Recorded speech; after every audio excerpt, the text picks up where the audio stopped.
안녕하세요, 비디오 아티스트 용우수입니다. HP의 컨버터블 노트북을 일주일간 경험해 보았는데요. 인텔의 이보 플랫폼을 품은 HP 스펙터 X360 14인치 정말 빠릿빠릿한지 지금부터 리뷰해 보도록 하겠습니다.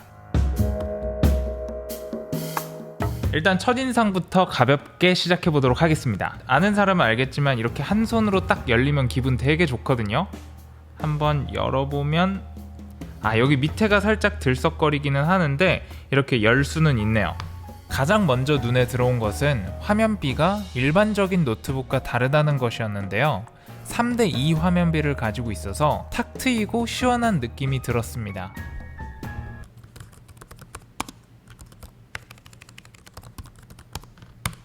이 제품의 신미성을 이렇게 보면요, HP에서 포세이돈 블루라고 하는 색상인데 깊은 바다가 느껴지는 그런 색감이고 골드색 엣지하고 잘 어우러져서 디자인적으로 굉장히 예쁩니다.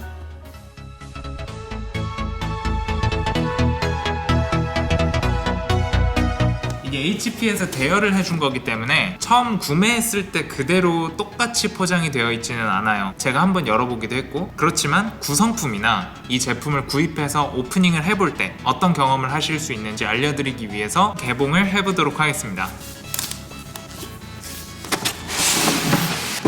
가죽 파우치가 동봉되어 있고 이 스펙터라는 글씨가 상자 위에도 적혀 있고요. 설치 지침이라고 해서 간단한 설명서가 있는데 이따가도 보여드리겠지만 굉장히 사용하는 게 직관적이기 때문에 사용 설명서를 볼 필요가 굳이 없더라고요. HP 틸트펜이 어느 쪽에 부착이 되는지 이런 간단한 일러스트가 있습니다. 원래 이것도 따로 포장이 되어 있는데 제가 다시 재포장을 하는 과정에서 포장지는 제거를 하고 다시 여는 것이기 때문에 포장이 지금 되어 있지는 않습니다. 이보 플랫폼이 적용된 노트북이라는 인증 마크가 이쪽에 있고 뱅앤올룹슨과 공동 개발한 스피커가 들어있다는 이 로고도 적혀 있습니다. 풀 메탈 바디이고요. 제품 전체적으로 고급스러운 무광 처리가 되어 있습니다. HP 로고는 유광으로 HP의 프리미엄 제품답게 조금은 다른 HP 로고가 들어있고요. 고급 라인에 이런 차별화된 로고를 넣은 것은 굉장히 칭찬해줄만 합니다. 섬세한 커팅 디자인이 되어 있습니다. 고급스러운 느낌을 이 엣지가 뿜어내는 것 같습니다. 기타 구성품들을 살펴보면은 HP 틸트펜, 아까 일러스트에서 보셨다시피 이쪽에 자석으로 붙일 수 있고요. 저는 이게 이렇게 붙어 있으면 충전이 되는 건 줄 알았는데 이쪽을 이렇게 슬라이드를 해주면 감춰져 있던 USB-C 포트가 있습니다. 이 단자를 통해서 충전을 하시면 됩니다. 여분 펜촉도 들어있습니다. 충전을 위한 전선과 충전 어댑터가 들어있고요. 이 충전 어댑터도 굉장히 깔끔하게 디자인이 되어 있습니다. 고무 재질이 아닌 패브릭으로 마감이 되어 있어서 조금 더 유연하게 사용할 수 있습니다. 각종 커넥티비티를 위한 USB 허브도 동봉되어 있습니다. 이 충전 어댑터와 이렇게 연결을 한 다음에 노트북에 이쪽을 연결을 해주게 되면 충전을 하면서 동시에 데이터 전송도 가능합니다. 이거 이렇게 들고 다니면 인텔의 아테나 프로젝트는 저도 이번 리뷰를 하며 공부를 하게 된 내용인데요. HP 스펙터 X360은 인텔의 아테나 프로젝트의 결과물로서 HP와 인텔이 공동으로 엔지니어링한 프리미엄 노트북입니다. 이보 플랫폼이라는 프리미엄 노트북의 기준을 세워서 제각각이었던 윈도우즈 기반 노트북의 제품 경험을 일관되게 제공하고자 하는 목적을 가지고 있습니다. 이렇게 생긴 배지가 노트북에 보인다면 다음에 6가지 요건을 충족하는 프리미엄 노트북임을 의미합니다. 첫 번째로 성능인데요. 11세대 인텔 코어 프로세서를 탑재하고 이전 세대의 소형 노트북용 인텔 프로세서에 비해서 약 3배 정도 빠른 성능을 보장한다고 되어 있습니다. 두 번째로는 와이파이 연결인데요. 와이파이 6 기술이 적용되어 있어서 사람이 많은 번잡한 카페 같은 곳에서도 와이파이 신호를 안정적으로 잡아올 수 있습니다. 9시간 이상의 배터리 시간을 보증한다고 되어 있는데요. 물론 헤비한 영상 작업이나 3D 렌더링 등을 한다면은 이 배터리 시간이 조금 더 단축될 수 있겠지만 일반적인 작업을 할 때 9시간 정도는 보증을 한다는 의미입니다. 그런데 9시간이란 게 그냥 9시간으로 정한 게 아니라 일반적인 사람이 하루에 일할 수 있는 최대 시간을 9시간 정도다 라고 평균적으로 생각을 해서 완충을 하고 들고 나가면 하루 종일 쓸 수 있다,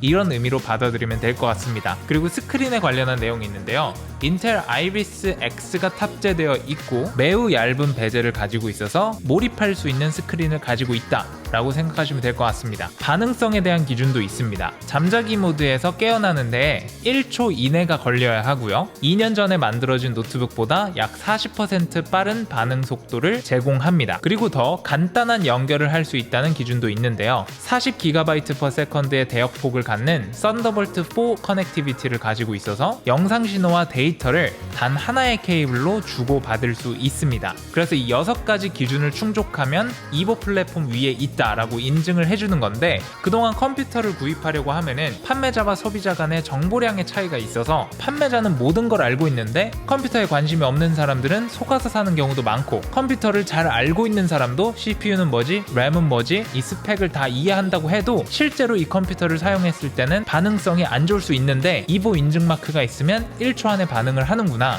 이런 것들을 직관적이고 상징적으로 알려줄 수 있는 거죠. 수치로 성능을 표현하는 것보다 어떠한 심볼 또는 세대, 이런 것들로 간단하게 성능을 표현하는 방식이 자리 잡을 것으로 예상됩니다. 컨버터블 노트북이기 때문에 이런 식으로 텐트형으로 놓고 이렇게 미디어 감상을 할 수도 있고, 뭐 일반적인 노트북 모드, 이런 느낌으로 사용할 수 있는 스탠드 모드, 고무 처리가 이렇게 4개가 되어 있어가지고 이런 식으로 태블릿 모드로 놨을 때 이게 밀리지 않습니다. 웬만큼 밀어도 밀리지 않아요. 이런 세심한 디자인이 정말 마음에 들었고, 그리고 이렇게 눌러서 태블릿 모드로도 사용할 수 있고요, 우리 아들 표창장 받았어요 모드도 있고, 이런 식으로 유튜브 실버 버튼 모드도 있습니다. 디자인과 바로 이어지는 내용인데 커넥티비티에 대해서 이야기를 해드릴게요. 일단 이쪽 사이드에 보시면 썬더볼트 포트가 2개가 있습니다. 2개의 썬더볼트 포트가 있고요, 이쪽에는 3.5mm 오디오 포트가 있고요, 이쪽에는 마이크로 SD 카드 슬롯이 있습니다. USB 포트가 왼쪽 사이드에 있고요, 동봉된 어댑터를 이용해서 HDMI 포트 그리고 USB 단자를 추가적으로 2개 더 제공합니다. 아쉬운 점은 풀 사이즈 SD 카드가 들어가지 않아서 저처럼 영상을 하는 사람에게는 조금 아쉬움이 있지만, 이런 작은 카메라로 블로깅을 하시는 분들에게는 오히려 더 편할 수도 있을 것 같아요. 그리고 마음에 드는 점이 썬더볼트 포트 각도가 45도로 되어 있어서 충전 포트를 꼽았을 때 굉장히 깔끔하고 걸리적거리지 않습니다. 썬더볼트 4 커넥티비티는 이보 플랫폼의 최대 장점 중 하나인데요, 하나의 케이블로 데이터 전송과 4K 디스플레이 연결을 동시에 할 수 있습니다.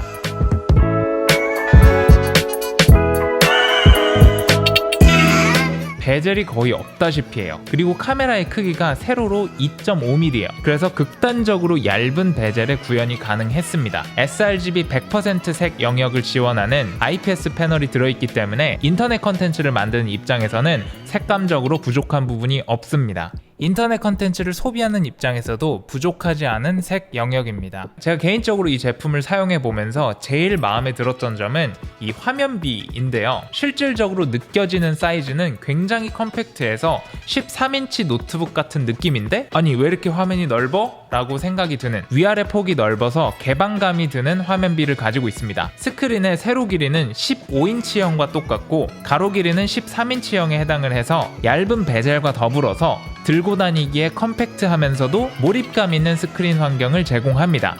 작은 노트북임에도 불구하고 위아래로 공간이 넓어서 멀티태스킹에 유리하고 컨텐츠 시청 시에 재생바 같은 것들이 화면을 가리지 않게 됩니다. 그리고 3:2 화면비이기 때문에 이렇게 태블릿 모드로 바꾸게 되면은 이 노트하고 굉장히 비슷하거든요. 그래서 정말로 노트를 들고 필기를 하는 것 같은 느낌이 듭니다. 필기 이야기가 나왔으니까 HP 틸트 펜에 대해서도 이야기를 해볼게요. 그립감이나 이런 것들은 평범하고 종이에 글씨를 쓰는 것처럼 자연스러운 드로잉이 가능했습니다. 틸트펜 수납은 이런 식으로 가죽 파우치에 하거나 또는 이쪽 옆에 이렇게 붙일 수 있는데 노트북 가방에 들어간다면은 전혀 문제가 없겠지만 여성분들 같은 경우에 보면은 뭐 버킨백 스타일로 되게 큰 가방에 노트북을 그냥 넣는 경우가 있는데 그런 경우에는 이게 쉽게 떨어질 것 같아요. 그래서 이런 파우치가 별도로 있는 것 같습니다. 뭐 디자인이나 간편함 이런 것들에 있어서는 전혀 불만 없이 잘 사용을 했습니다. 성능은 스펙표를 보시면 되긴 하는데 이보 플랫폼 인증을 받았기 때문에 11세대 인텔 코어 프로세서와 아이리스 X 그래픽이 들어있고요. 그렇기 때문에 예전에는 윈도우즈 노트북에서 13인치형에서는 4K 영상 편집이 불가능했는데 HP 스펙터는 가능은 합니다. 일단 제가 다빈치 리졸브를 이용을 해서 편집을 해봤는데 FHD 편집은 꽤나 할만했고 4K 편집은 조금 버벅임이 있지만 못할 수준은 아니었습니다. 그런데 이건 H.264 코덱 이야기이고 H.265 코덱은 조금 많이 버벅거려서 4K 영상을 그대로 편집하기는 조금 힘들었습니다. 웬만한 영상 편집 프로 어플리케이션에는 프록시 기능이 있는데 프록시를 만들어서 편집을 하면은 4K 편집도 무난하게 할 수 있고 FHD 영상 편집은 충분히 원활하게 돌아갔습니다. 제가 30분 정도 영상 편집을 해보고 굉장히 놀랐던 점이 뭐냐면은 첫째로 발열 관리, 그리고 두 번째로 팬 소음이 거의 없다는 것이었습니다. 제일 뜨거운 부분이 약 40도 정도였고 보통 노트북으로 편집을 하게 되면은 손은 이쪽에 있기 때문에 이쪽 아래 온도는 시원한 온도였고 이쪽 위쪽만 조금 뜨거워졌는데 그마저도 40도를 넘지는 않았습니다. 다만 조금 아쉬웠던 거는 배터리가 한 20-30% 있을 때 충전을 하게 되면은 고속 충전이 되는데 그때 만져보면은 굉장히 뜨겁습니다. 그래서 이게 충전하는 동안에도 팬이 돌아가는 경우가 있는데 고속 충전을 할 때는 꽤나 뜨거워지더라고요. 그리고 두 번째 팬소음. 팬소음이 정말로 작습니다. 이거는 그냥 제가 찍은 영상을 한번 보여드리면 될 것 같아요. 방송국에서 많이 쓰는 붐 마이크로 수음을 했고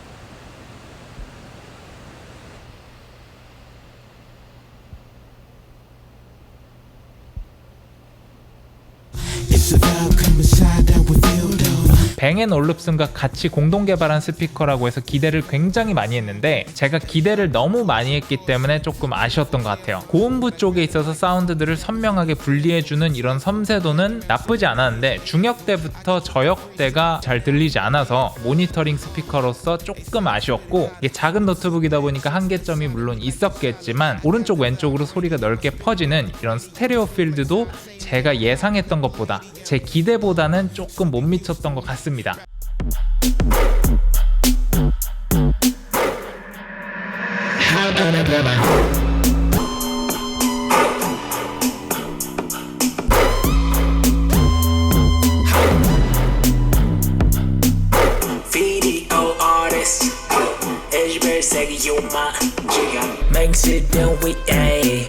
Faster than ever, like thunder, can't catch me, no wonder, can be anything. 아무리 광고여도 제 솔직한 심정들을 리뷰를 해야 된다고 생각을 하고 다음 세대가 나올 때는 조금 개선이 되었으면 좋겠네요. 제가 해외 영상에서 이 HP 스펙터를 분해를 해가지고 보여주는 영상을 본 적이 있는데 속에 보면은 배터리 팩이 굉장히 큽니다. 이보 플랫폼 기준에 맞추기 위해서라도 배터리 용량이 14인치 치고는 굉장히 큰 편에 속하는데요. 그럼에도 불구하고 H.264 그리고 H.265로 압축이 된 동영상을 한 30분 정도 편집을 했더니 한창 편집을 하면 1분의 1% 정도씩 다는 것 같아요. 그래서 헤비하게 편집을 집중해서 한다 하면은 한 1시간 반 정도 갈 것 같습니다. 하지만 그 이외에 웹서핑이나 문서 작업을 할 때는 배터리가 닿는 게 거의 확인이 되지 않을 정도로 전원 관리가 잘 됐고 이렇게 그냥 덮어두면 보통 노트북들 같은 경우에는 방전이 되는 경우가 많은데 처음 이걸 완충하고 이틀 정도 그냥 냅뒀는데 다시 열어보니까 배터리가 한 98% 그러니까 방전이 거의 되지 않더라고요. 가방 속 감지 모드라고 해가지고 이거를 가방에다 넣어놓으면은 알아서 절전을 해서 가방 속에서 뜨거워지지 않게 하는 기능도 있습니다. 사실 배터리를 위해서 우리가 뭐 별로 만질 필요가 없는 것 같아요. 알아서 이 노트북이 배터리를 최적화할 수 있도록 냅두면은 한 2-3년 전쯤에는 상상도 못했던 그런 배터리 효율이 나옵니다. 여러가지 보안 기능도 있는데요. 안면 인식 기능을 이용해서 이렇게 잠들어 있는 모드에서 열면은 바로 잠금이 풀리는 이런 식으로 사용을 할 수도 있고, 이거를 헬로 기능이라고 하는데 이 헬로 기능을 쓰다 보면은 이게 얼마나 반응성이 빠른지 알 수 있을 겁니다. 이보 플랫폼 기준인 1초에 맞춰졌기 때문에 열면 즉시 켜지고 즉시 제 얼굴을 인식해서 잠금을 풀기 때문에 낭비되는 시간을 최소화할 수가 있습니다. 제가 테스트를 해보니까 마스크를 쓰면 인식을 못하더라고요. HP 스펙터에는 지문 인식 기능이 있기 때문에 마스크를 쓰고 있는 상황에서도 빠르게 언락할 수 있습니다. 예전에 마크 저커버그의 노트북에 카메라에 스티커가 붙어있는 사진이 바이럴이 된 적이 있었는데 사생활 보호를 위해서 그렇게 한 거겠죠? HP 스펙터에는 물리적인 카메라 셔터 버튼이 있기 때문에 스티커를 붙이지 않아도 혹시 모를 해킹이나 사생활 침해에 대비를 할 수가 있습니다. 웹캠 화질은 이 정도이고요. 이쪽 오른쪽에 내장된 마이크가 있는데 마이크 음질도 한번 확인을 해보시면 좋을 것 같아요. 이렇게 잘 찍다가도 카메라 버튼을 누르면 엄청나게 뛰어난 화질이라고는 말할 수 없지만 화상회의나 영상통화용으로는 손색이 없는 화질입니다. 정리하자면 제가 윈도우 노트북을 쓴 지가 굉장히 오래됐는데 제가 안 쓴 동안 굉장히 많은 발전이 있었구나 라는 걸 느끼게 되었습니다. 터치패드도 사용하다 보니 꽤나 빠르게 적응할 수 있었고 특히나 이 몰입감을 주는 감상 환경이 제일 마음에 들었습니다. 썬더볼트 연결이 되어서 간편하게 하나의 선으로 모든 장비들을 연결할 수 있고 이보 플랫폼이라는 요건에 맞춰서 만들어진 노트북이다 보니 종합적인 완성도가 굉장히 좋았던 것 같습니다. 특히나 글로벌 대기업인 HP에서 심혈을 기울여서 만들었다 보니까 마감이나 디자인, 어떤 세심한 배려 이런 것들을 느낄 수 있었던 좋은 디바이스 같습니다.